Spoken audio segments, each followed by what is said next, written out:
भगवान् ऋषिः नारायणो देवता अनुष्टुप् छन्दः श्रीशालिग्रामस्तोत्रमन्त्रजपे विनियोगः।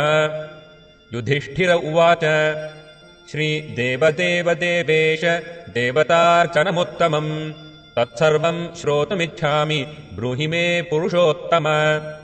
श्रीभगवानुवाच गण्डक्याम् चोत्तरे तीरे गिरिराजस्य दक्षिणे 10 योजनविस्तीर्णा महाक्षेत्रवसुन्धरा। शालिग्रामो भवेद्देवो देवी द्वारावती भवेत् उभयोः सङ्गमो यत्र मुक्तिस्तत्र न संशयः। शालिग्रामशिला यत्र यत्र द्वारावती शिला उभयोः सङ्गमो यत्र मुक्तिस्तत्र न संशयः। आजन्मकृतपापानां प्रायश्चित्तं य इच्छति शालिग्रामशिलावारि पापहारि नमोऽस्तु।